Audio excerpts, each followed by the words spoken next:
आगमनम् आगमनम् आगमनम्। अरियन्ताडं नमो सिद्धाडं नमो आयिरीयाडं नमो वज्रायाडं नमो लोये सौव साहुडम। जब अनंतानंद सिद्ध परमेष्टि भगवान की उन लायक श्री महावीर भगवान की परम पूज गुरुदेव गणाचार्य श्री विराग सागर जी महामुनि राज्य की चर्या सुमणियाचार्य श्री विशुद्ध सागर जी महामुनि राज्य की अहिंसा में विश्व धर्म की।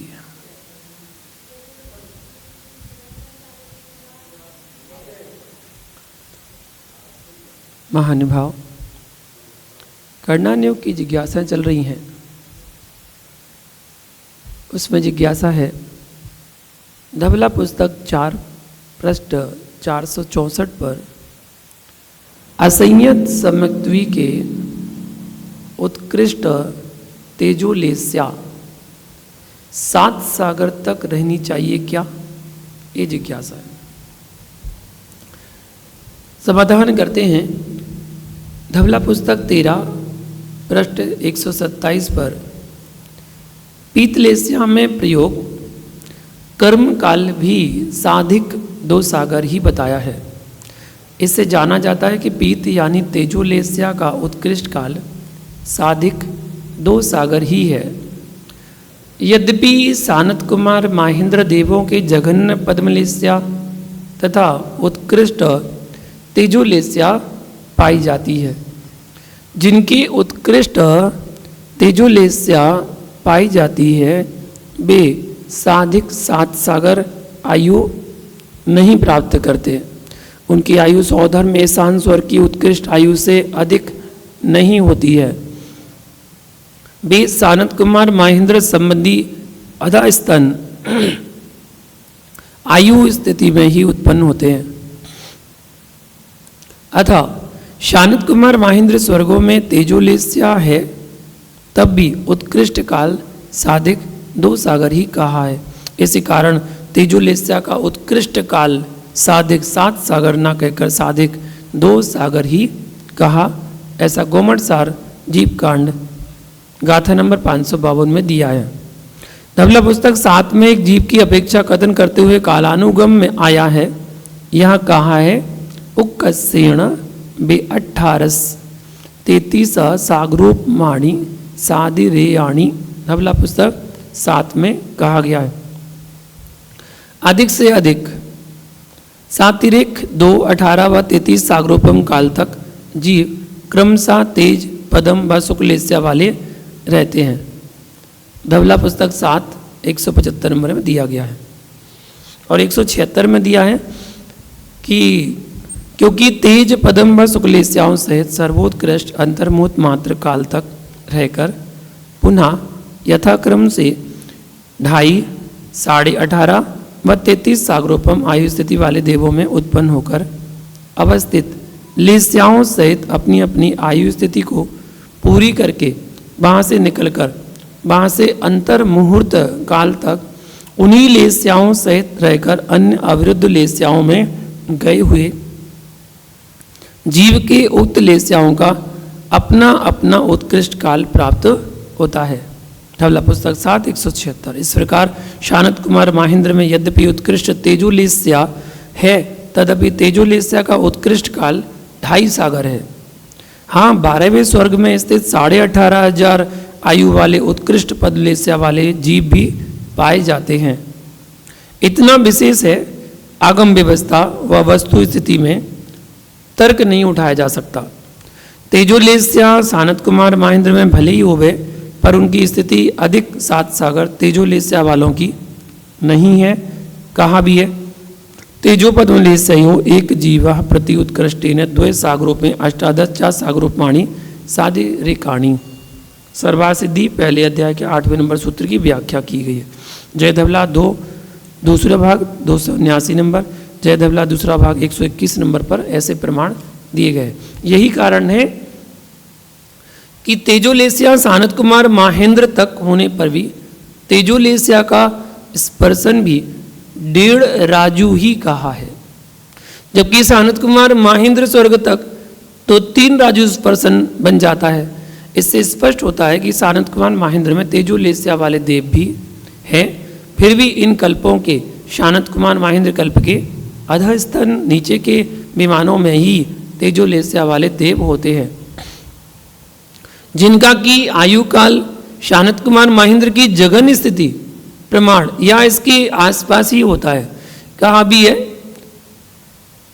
प्रमाण के साथ दिया, और इसलिए उपाद कुछ कम राजू 3/14 राजू प्रमाण स्पर्शन क्यों नहीं कहा?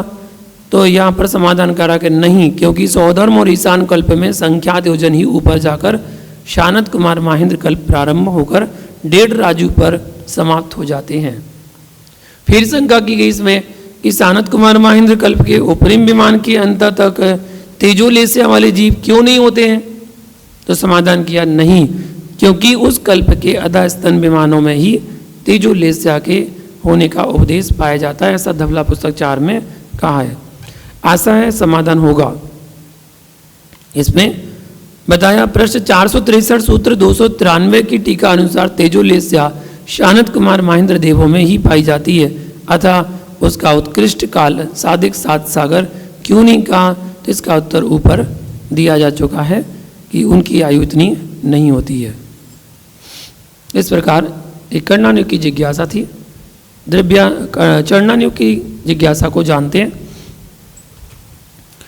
यह जिज्ञासा है कि मुनि के नाम में 108 किस गुण का द्योतक है, अर्थात 108 किस लिए लगाया जाता है, क्यों लगाया जाता है? तो जैसा कि एक बार मैं पहले बताया था कि 108 लगाना ये कोई आगम संबत नहीं है कि आगम में किसी ग्रंथ में इसका उल्लेख मिला है। वर्तमान में इसको बना दिया गया गुणों के आधार पर कितने गुण होते हैं। जैसे कि इसमें बताया गया कि यह किसी गुण विशेष का द्योतक नहीं है। जैसे शत्रु के पूर्व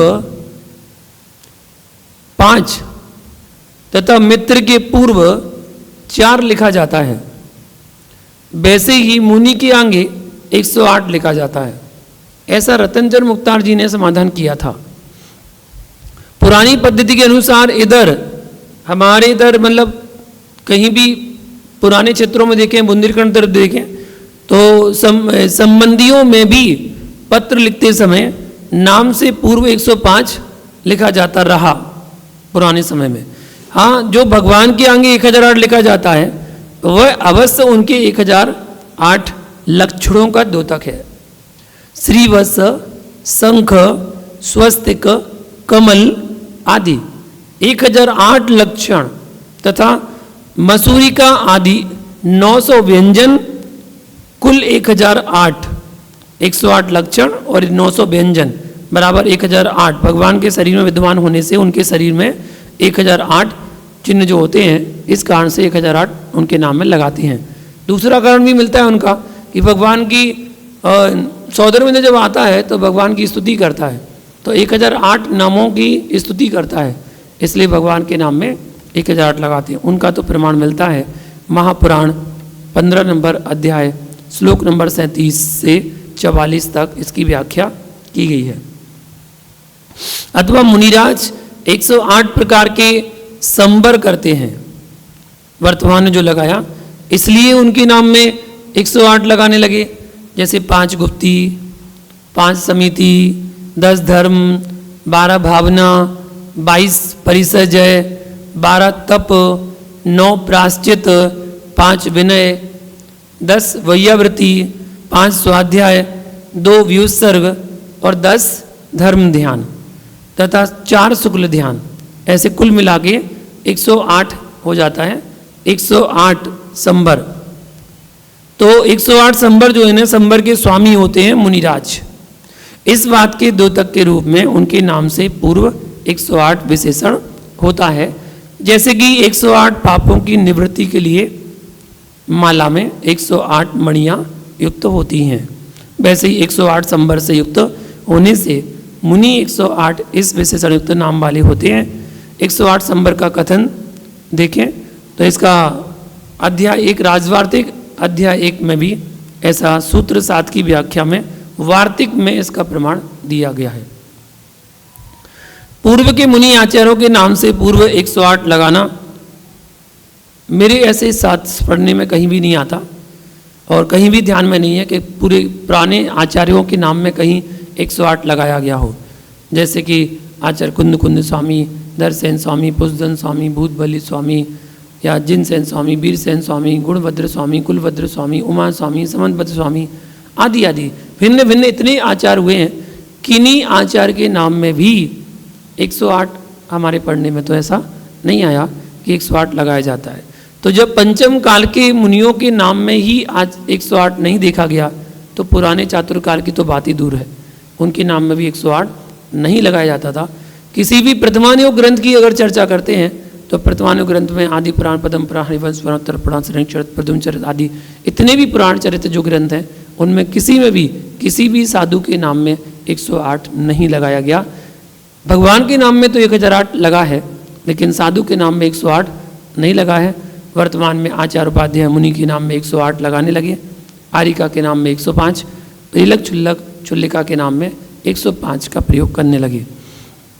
वर्तमान मुनि आचार्यों के नाम से 108 लगता है, देखा जाता है। यदि कुछ विशेष हो तो और कोई विद्वान अगर समझते हो, कहीं आगम का प्रमाण मिलता हो तो वो प्रस्तुत कर सकते हैं, बता सकते हैं। सम्यक पूर्वक किए जाने वाला उपवास आदि कर्म निजरा के कारण है, व्यर्थ नहीं है। इस बात की पुष्टि करते हैं। जिज्ञासा आई कि ज्ञानी पुरुषों को तो तपस्चरण की कोई जरूरत नहीं है, क्या ऐसा कहना ठीक है? क्या सम्यक पूर्वक भी उपवास आदि व्यर्थ है जो सम्यक रीति से किए जाते हैं? तो यहां बता रहे हैं समीचीन उपवास महातप है। समीचीन उपवास महातप है। तप के समान आत्मशोधन करने वाला और कोई नहीं है। अतः भव पुरुषों को उपवास आदि अवश्य करने चाहिए। आगम में भी कहा गया है ध्रुव सिद्धि तित्वरो चौराण जुदो करे ये तव्यरणम णा ऊण ध्रुवम कुज्जा तव्यरणम णाण जुत्तो भी। मोक्ष पहाड़ ग्रंथ में कहा है, 60 नंबर गाथा है, उसकी टीका भी दी गई है और उसमें गाथाएं भी दी गई हैं जिससे भावार्थ अर्थ निकाल के बताया जा रहा है कि जिन्हें मोक्ष अवश्य ही प्राप्त होना है तथा जो 4 ज्ञानों से सहित हैं, ऐसे तीर्थंकर भगवान भी तपस्चरण करते हैं। तीर्थंकर जो तद्भव मोक्षगामी हैं, जिनका मोक्ष जाना निश्चित है, ऐसे मुनिराज भी जब दीक्षा लेते हैं तो दीक्षा लेने के बाद वो भी तप करते हैं, वो भी उपवास करते हैं। तो सोचो जो 4 ज्ञान से सहित हैं, मति श्रुत अब्धि मन पर ज्ञान, ऐसे तीर्थंकर भगवान भी तपस्चरण करते हैं। ऐसे जानकर ज्ञान युक्त पुरुष को तपस्चरण करना चाहिए। आदिनाथ भगवान से अगर प्रमाण देखें तो उन्होंने 6 महीने का उपवास धारण किया था दीक्षा लेने के बाद, और जितने भी तीर्थंकर हुए हैं उन्होंने सभी ने, किसी ने 1 उपवास, किसी ने 2 उपवास करके दीक्षा धारण की थी। बिना उपवास के कोई दीक्षा धारण नहीं करता। वर्तमान में जितनी भी दीक्षाएं होती हैं, जिस दिन दीक्षा होती है उस दिन दीक्षार्थी का उपवास होता ही है। बिना उपवास के दीक्षा नहीं होती। वो विशेष परिस्थिति बात अलग है, अपवाद मार्ग में नहीं लगा जाना कि मान लो कोई दोपहर के समय कोई आया और सल्लेखना के लिए किसी ने निवेदन किया और मुनिराज ने उसको तुरंत मुनि दीक्षा दे दी, अब बोले उपवास करो। वो सुबह तो खाना खा के आया था, अब उपवास कैसे करेगा? तो ये अपवाद मार्ग है, इसको छोड़कर बाकी वर्तमान में जो दीक्षा होती है वो उपवास पूर्वक ही दीक्षा होती है। इसकी जब टीका लिखी गई तो टीका में आचार्य भगवान कहते हैं यद्यपि तीर्थंकर भगवान नियम से मोक्षगामी है तथा दीक्षा लेते ही मन पर ज्ञान भी उत्पन्न हो जाने से 4 ज्ञान के धारी हो जाते हैं तथापि वे बेला तेला आदि उपवास करते हैं। ऐसा जानकर ज्ञानी पुरुष को भी तपस्रण करना चाहिए। यह नहीं विचारना चाहिए कि मैं तो सकल शास्त्रों में प्रवीण हूँ, मुझे उपवास आदि तपस्रण से क्या प्रयोजन है। कहा भी है और भी गाथा के माध्यम से बताया। देखिए वर्तमान में आचार्य शांति सागर जी मुनिराज ने भी लगभग 10,000 उपवास किए थे अपने जीवन काल में। कुछ कम 10,000 में कुछ कम थे, मतलब कुछ कम रह गए थे, वरना 10,000 उपवास उनके जीवन में हुए हैं। अब खुद सोचो कि 10,000 उपवास करना मतलब कितने साल उपवास किए। एक साल में 365 दिन होते हैं और 10 साल में 3650 दिन होते हैं। ठीक है, तो लगभग 30 साल तो उन्होंने उपवास में ही निकाल दिए। 30 साल उन्होंने अपने जीवन के उपवास में ही निकाल दिए और पूरा जीवन काल उनका जो संयम का रहा, लगभग वो मेरे ख्याल से 50 साल रहा जो संयम में रहे वो, उसमें से 30 साल उपवास में निकाल दिए। अब उन्होंने कितने साल आहार किए होंगे। ऐसे शांति सागर जी मुनिराज हुए, उन्होंने इतनी साधना की और वर्तमान में की, पंचम काल में की, अभी की, 100 साल पहले की बात है, अभी की बात है कि अभी तो की उन्होंने 100 साल पहले। तो ये तो हमारी मन की धारणा है, हम पे उपवास नहीं होते, हम नहीं कर सकते उपवास, हमारा तो स्वास्थ्य खराब हो जाता है। ये मन की मेंटलिटी है और कुछ नहीं है। अगर हम ठान लें तो सब कुछ कर सकते हैं। अगर हम ठान लेते हैं कि हमें 10 लक्षण करना है, कर लेते कि नहीं, हो जाता है। आप बेला तेला जो भी मन में ठान लो कि हमें करना है, सब हो जाता है। ये मत सोचो कि हम नहीं कर पाएंगे, सब हो जाता। ऐसा कोई काम नहीं जो आप नहीं कर सकते हैं। जब नरकों में सागरों पर्यंत बिना खाए पी रहे आए, तो फिर यहाँ मनुष्य में अगर 10-12 दिन नहीं खाओगे तो कौन सी बड़ी बात होगी, कोई बड़ी बात थोड़ी है, चल जाता, सब चल जाता है। तो इस कारण से तो उपवास हो, एक उपवास के फल से परिवार को संबोधित करने वाला नागदत्त स्वर्ग में देव हुआ और फिर नाग कुमार हुआ। तो कारणिम, इसलिए हे आत्मन मैं कहता हूं कि जब तक शरीर रूपी कुटिया पर मरण रूपी अग्नि का आक्रमण नहीं होता है तब तक उपवास का अभ्यास कर। आगम कहता है अभ्यास कर, अगर नहीं होता है तब भी अभ्यास कर। आज अभ्यास करे हुए तो कल अपने आप उपवास कर लोगे। यद ज्ञानेन, इस जीव ने अज्ञानतावश जो भयंकर पाप किए हैं, उपवास से वह सब इस प्रकार जल जाता है कि जिस प्रकार अग्नि से ईंधन जल जाता है। जिस प्रकार अग्नि से ईंधन जल जाता है उसी प्रकार तप करने से आपके कर्म भी जल जाते हैं। ऐसा ही तार्किक जनों के शिरोमणि प्रभाचंद जी ने कहा है, उपवास फलेन भजन्ति नरा भुवनत्र जाति महाविवान खलु कर्म मल प्रलयाद चिराद जरामर केवल सिद्धि सुखम होई वणिजूणा पोटलिम ओवासेणौ धम्मो एव आणौ सोच वै जसु कहो भारये सकम्मो आत्म शुद्धिरियम प्रोसदा तपसैव विचक्षणे किमग्निना बिना शुद्धिरस्ति कांचन शोधने। यहाँ बताया उपवास के फल से मनुष्य तीनों लोकों में उत्पन्न होने वाले महान वैभवों को प्राप्त होते हैं और कर्म रूपी मल को नष्ट करके शीघ्र ही निश्चय से अजर अमर पद अर्थात केवल ज्ञान और मोक्ष सुख को प्राप्त कर लेते हैं। किससे? उपवास करने से।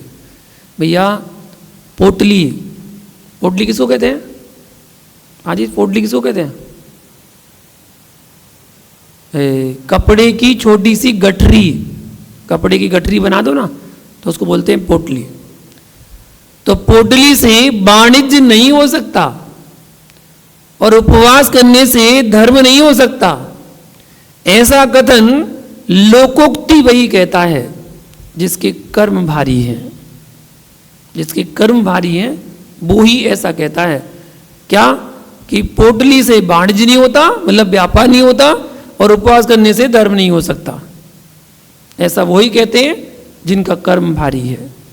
यह आत्मशुद्धि उपवास आदि तप से ही हो सकती है, ऐसा विद्वानों ने कहा है। क्या?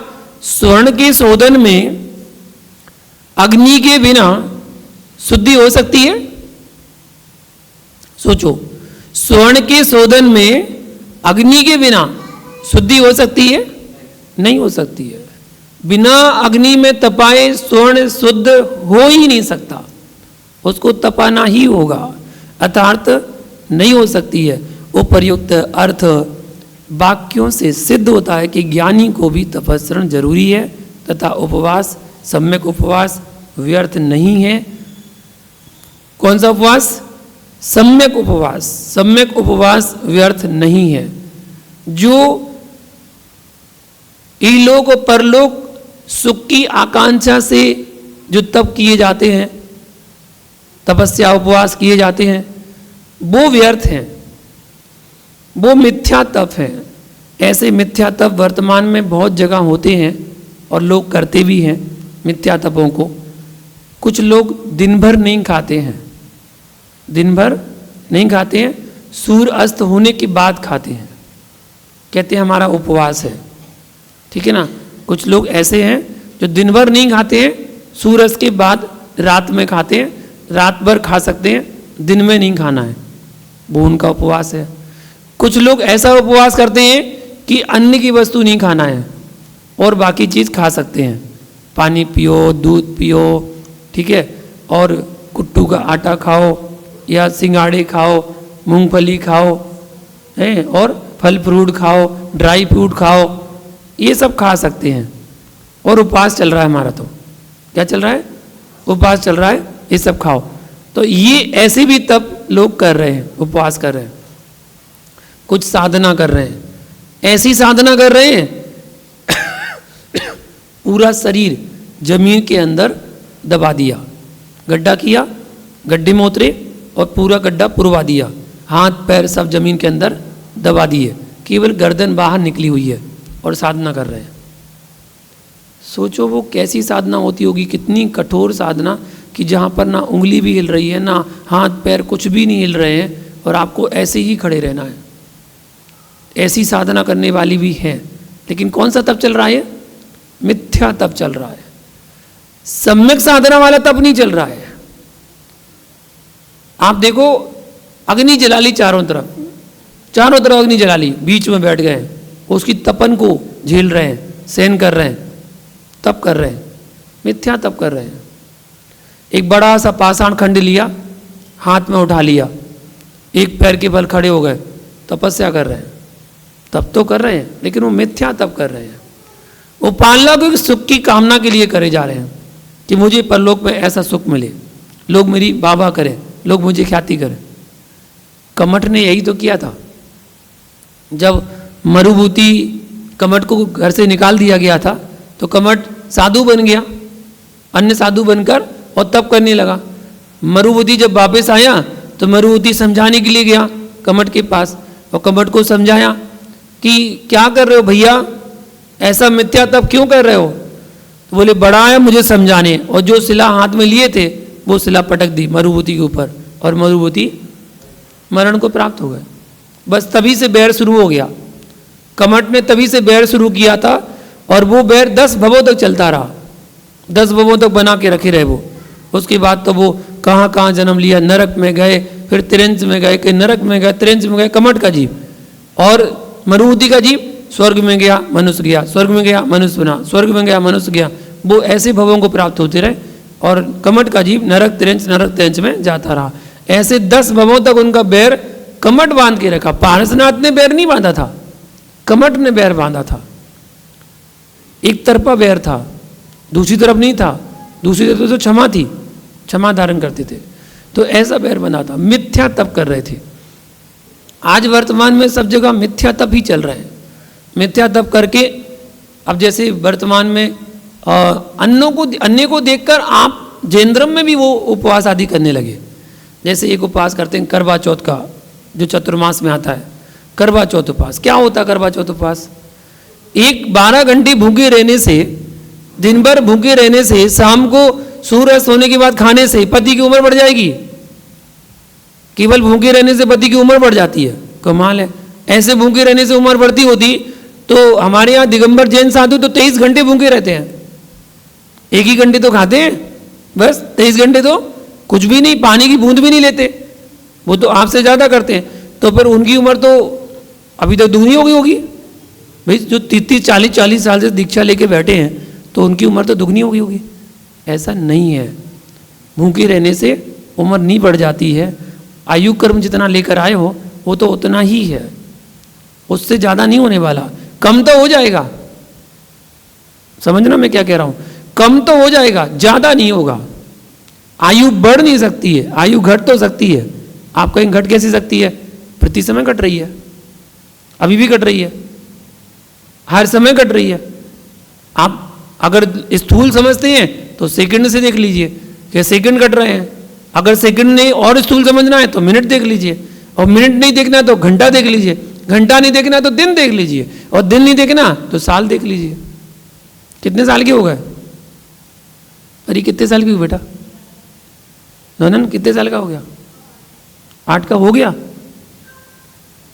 बच्चों तुम लोग अभी से सीख जाओ, उम्र बढ़ नहीं रही है, उम्र घट रही है। आयु तो निश्चित है अपनी, आयु तो निश्चित है। जैसे अपन 80 साल की आयु लेकर आए हैं, 80 साल, 90 साल, 100 साल लगा लो, चलो आप 100 साल की आयु लेकर आए हो। अब 100 साल में 8 साल माइनस हो गए, 11 साल माइनस हो गए, अब तो शेष बची कितनी? 89। 100 साल की थी ना, 89 बची। अब तो घट रही है कि बढ़ रही आयु? हम कहते हैं हम 11 साल के हो गए, हम 14 साल के हो गए, कोई कह रहा हम 50 साल के हो गए, कोई 60 साल के हो गए। तो 60 साल के हो गए नहीं, 60 साल घट गई, अब तो बस शेष बची है, जो बची है। वो तो एक उदाहरण दिया 100 साल। वर्तमान में तो 100 साल वाले बुर्ले लोग मिलते हैं, इक्का दुक्का। अगर हजारों में सर्च करोगे ना कि 100 साल किसकी उम्र है, तो 1000 में एक आते ही निकलेगा जिसकी 100 साल उम्र होगी। वो भी मैंने ज़्यादा बोल दिया। 10,000 और 1 लाख में ढूंढोगे ना तब कोई मिलेगा, अरे 100 साल हो गई उम्र, ओ भैया 100 साल हो गई है ना। पूना में अगर पूरे सर्च करो ना, पूरे पूना में तो सर्च करने बैठ जाओगे, मुश्किल से 50-100 लोग मिलेंगे जो 100 साल के होंगे, वरना वो भी नहीं होंगे, नहीं होंगे, होती नहीं है। हमारा खान पीन सब कुछ बदल गया, इसलिए हमारा सब कुछ घटता चला जा रहा है। हमारी आयु सब ह्रास होती जा रही है, कम होती जा रही है। चलो सब कुछ 100 साल की मान लो। अब जो 40 साल निकल गई, जिनकी 50 साल निकल, मेरी भी निकल गई 43 साल, मेरी भी गई काम से 43। अब तो कुछ हमारी तो खैर 100 साल नहीं है, हमारी तो कम ही कम है। अब वो मुझे पता है, आपको नहीं बता रहा हूँ। तो वो तो घटती जा रही है, जितनी घट रही है। जितना समय अच्छा सम्यक तरीके से तप कर लो। यहाँ मिथ्या तप करने का कोई लॉजिक नहीं है। आप कम करो लेकिन सम्यक पूर्वक करो। आप पति की उम्र बढ़ाने के लिए उपवास कर रहे हैं, कोई फल नहीं मिलने वाला। आप उपवास करना ना, उपवास करो, आप उपवास का फल मिलेगा। लेकिन ऐसा करने से ऐसा फल मिलेगा तो फिर आप निकांक्षित अंग का पालन कैसे करोगे? आप तो आकांक्षा के लिए धर्म कर रहे हैं, आकांक्षा लेके धर्म कर रहे हैं ना, कि मेरा ये मनोकामना पूरी हो जाए, इसलिए मैं उपवास कर रहा हूँ। लोग मिथ्या मान्यताओं में ऐसा, हमारे यहाँ के खुद के लोग मिथ्या मान्यता में घुसाते जाते हैं। तुम ये उपवास करो तुम्हारा ये होगा, तुम्हारी शादी नहीं हो रही है, ये माता के उपवास करो तुम्हारा शादी हो जाएगी, ये बच्चा नहीं हो रहा तुम्हारा, ये माता के उपवास करो तुम्हें बच्चा हो जाएगा। तो माता बच्चा पैदा कराने आएंगी क्या? माता बच्चा पैदा कराने आएंगी? मिथ्या मान्यताओं में ऐसे फंसते चले जा रहे हैं हम। आपको उपवास करना ना, करो ना। तीर्थंकर के 24 तीर्थंकर हैं, 24 तीर्थंकर के उपवास करो। आप उनकी जन्म कल्याण की तिथियों के उपवास करो, आप उनकी 64 रिद्धियों के करो, आप भक्तांबर के 48 काव्यों करो, आप नमो कारवंत के 35 उपवास हैं वो करो। ये उपवास करो ना। चारे शुद्धि के व्रत करो, जिन सहस्त्र नाम के उपवास करो, ये उपवास करो। ये साधना है, ये तप है। लेकिन आकांक्षा लेके ऐसे मिथ्या तप तो बहुत सारे तप चल रहे हैं। उपवास होता क्या है? उपवास का मतलब होता है जहाँ पर आपके चारों प्रकार के आहार जल का त्याग हो जाए। चारों प्रकार के आहार, बच्चों आप लोग को पता है 4 प्रकार के आहार? परी बेटा नहीं, 4 प्रकार के आहार नहीं पता? चलो सीखो। पहला आहार होता है खाद्य आहार। कौन सा आहार? खाद्य आहार। खाद्य आहार में अन्न की वस्तु आती है, जैसे गेहूँ, चावल, दाल, ये सब अन्न की वस्तु आती है, ये खाद्य आहार। दूसरा आहार होता है पेय पदार्थ, पेय आहार। पेय मतलब पीने योग्य। तो पीने योग्य क्या है? दूध, जूस, पानी। मस्तक नमो सदा दे तो हे जिनवाणी भारती तो जपो दिन रहन, जो तेरी शरणा गए सो पावे सुख चैन। देव भजू अरहंत नित, गुरु सेवो निर्ग्रंथ। दया धर्म पालो सदा, यही मुक्ति का पंथ। धर्म करत संसार सुख, धर्म करत निर्वाण।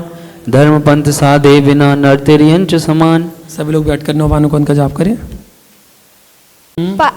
मुनिश्री, पात्र 3 प्रकार के होते हैं। एक उत्तम पात्र, मध्यम पात्र और एक जगन पात्र। उत्तम पात्र कौन होते हैं? उत्तम पात्र होते हैं आचार्य, उपाध्याय, साधु। मध्यम पात्र होते हैं हाँ माताजी, हाँ शल्लिका, हाँ हाँ श्राविका, शुल्लक और एलक। तिलक। ठीक है, एलक जो एक लंगोट पहनते हैं ना, वो एलक कहलाते हैं। और जगनपात? जगनपात श्रावक। अटक गया। कौन सा समय दृष्टि? जिन्होंने अभी व्रतों को धारण नहीं किया। हाँ। लेकिन वो कौन है? सम्य दृष्टि है। तो उनका नाम क्या हो गया? जगन पात्र। जगन पात्र। कौन से नाम क्या होगा उनका? अव्रत सम्य दृष्टि। अव्रत, व्रतों से रहित, सम्य दृष्टि। कौन से पात्र हो गए? जगन्य पात्र। और इसके अलावा कौन से होते 2 पात्र? कुपात्र। हाँ, और एक अपात्र। अपात्र। ठीक है, बहुत बढ़िया। नमोस्तु। कुपात्र कौन होते हैं?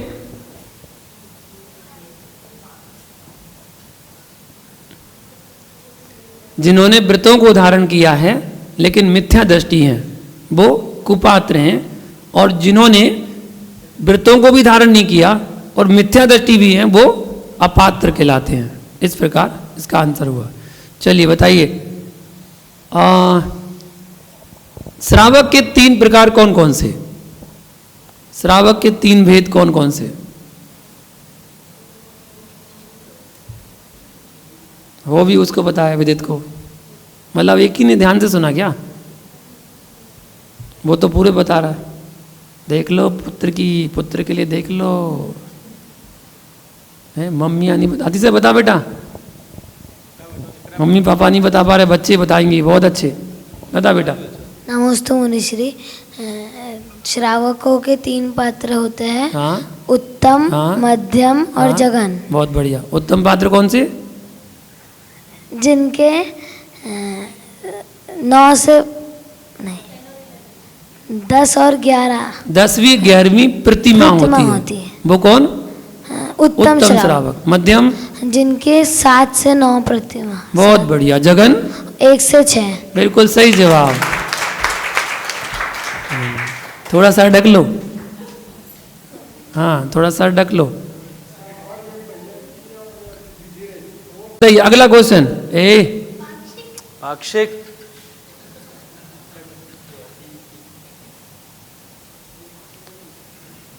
अगला क्वेश्चन सुनिए। आपको बताना है, इतने लंबे कान वाले मनुष्य कहाँ रहते हैं जिन पर वो सो भी जाते हैं, ओढ़ भी लेते हैं? 11 माला फेरियो। ओम ह्रीम हरम नमः की 11 माला फेरना है। ठीक है, ये आपको बैठे बैठे आंसर नहीं देना है, सिर्फ हाथ उठाना है। नहीं, बोलना तो है नहीं है बीच में ही। बीच में बोले तो 11 माला तो वैसे ही मिलनी है। 11 माला उपहार स्वरूप मिलनी है। बहुत अच्छे से संजय जी, बहुत अच्छे से फेरो माला। ऐसे एक बार और बोलना, 22 हो जाएंगी फिर। हाँ, जितनी बार बोलोगे उतनी बार 11 माला बढ़ती जाएंगे। नियम है, गुरु भक्ति का नियम ही है। हाँ, आज रात तक फेर लें, 12 बजे के पहले। 12 बजे के पहले फेर लेंगे। आधा घंटे में हो जाएंगे। 3 मिनट 2 मिनट की तो माला है। ओम ह्रीम हरम नमः, ओम ह्रीम हरम नमः। ठीक है, अगला क्वेश्चन आपको बताना है। अपने कलश की एक जाप चल रही है, वो जाप कौन सी चल रही है? जाप के लिए कलश दिए ना, वो फार्म दिया है, उस फार्म में आपको जाप करनी है, तो कौन सी जाप दी है आपको करने के लिए? बता परी बेटा। ओम ह्रीम हरम नमः, यही तो जाप दी है, बिल्कुल सही जवाब। तुम कितनी कर रही हो? कुछ तो कर बेटा, ऐसे थोड़ी होता है, कुछ तो करो, कम से कम 1 माला रोज, ठीक है? मनन 1 माला रोज, विदित 1 माला रोज, आदिश अतिशय 1 माला रोज। ओम ह्रीम हरम नमः।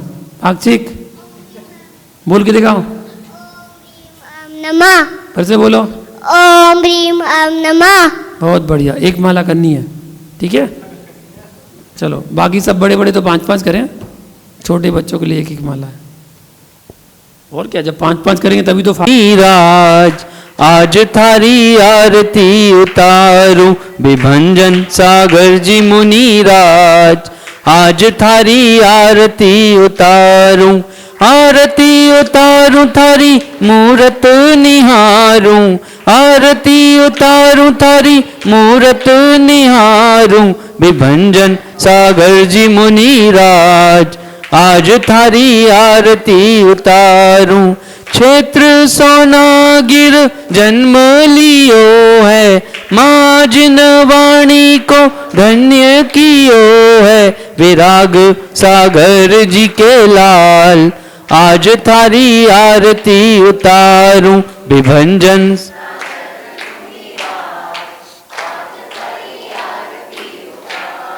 ज्ञानी ध्यानी निरअभिमानी, शांति सुधारस के हो दानी, वाणी है सुखकार।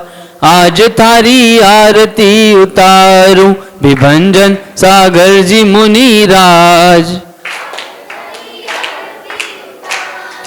कोमल काया छोड़ी माया, जग का नश्वर सुख ना भाया, छोड़ा सब परिवार।